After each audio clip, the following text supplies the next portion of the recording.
These are the stories that keep me up at night. The missing, the murdered, the mysteries that have gone unsolved in our own backyards. I've covered crime in North Texas for more than 25 years, and now I'm opening up my reporter's notebook to you, revisiting cold cases and crimes that made headlines.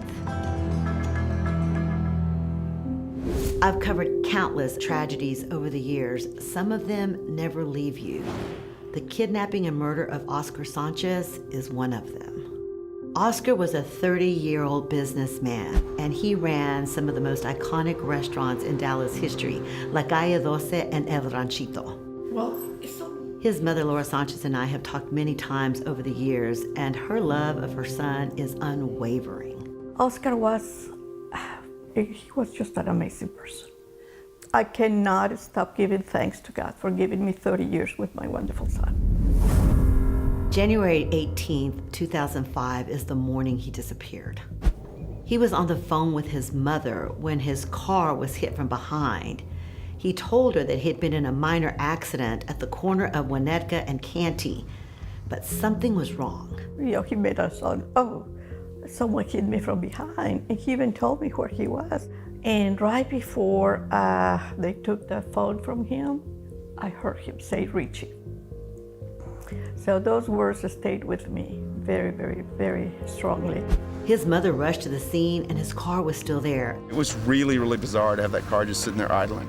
That was the last time anyone saw Oscar alive, but he called one more time, and what he said chilled detectives. Sergeant Joe Decourt was in charge of the case back then, and he recently sat down with us.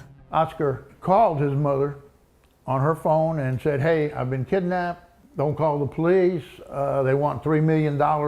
Other ransom calls followed, and someone was using a device to alter their voice. The kidnappers demanded the money be dropped in Arlington at a drop site, but no one showed up. Detectives were able to trace a prepaid phone that was used to call Laura Sanchez back to a man named Jose Felix and to his house in Duncanville. When nobody showed up there, then that's when the decision was made to go into the house. That's when they found the crime scene. It turns out Felix was associated with a man named Richie Acevedo, the same Richie that Oscar named in that phone call with his mother. By the time DPD figured it out and got to Felix's home, the two had vanished. We were able to finally find their whereabouts by tracking a debit card. And it left a trail all the way till it got to Chicago. And I got a phone call to travel exclusively with homicide detectives. They learned that Richie had already left for Mexico, but Felix was still there and about to board a flight to Guadalajara. Chicago police went out, staked the ticket area, and just arrested him right there while he was waiting in line to get on the plane. They are going to begin extradition hearings. He admitted to us then that Oscar was dead and that they had disposed the body. Detectives launched a massive search. They used boats, horseback, on foot. An officer found the body conducting foot search. The motive? It looks like the suspects learned about a large deposit the restaurant had made, and they saw it as a quick way to cash in. This was their grand plan to get a lot of money, go to Mexico, and live it up good. Oscar's family still lives with the pain, but they also have the wonderful memories of him. It took a lot of therapy for me to be okay and to be at peace. It does feel like it happened yesterday.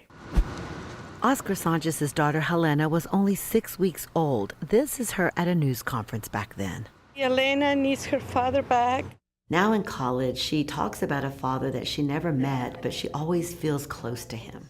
I love having my last name. I hear, like, you're a Sanchez, you're Oscar's daughter. It really just makes me feel close to him.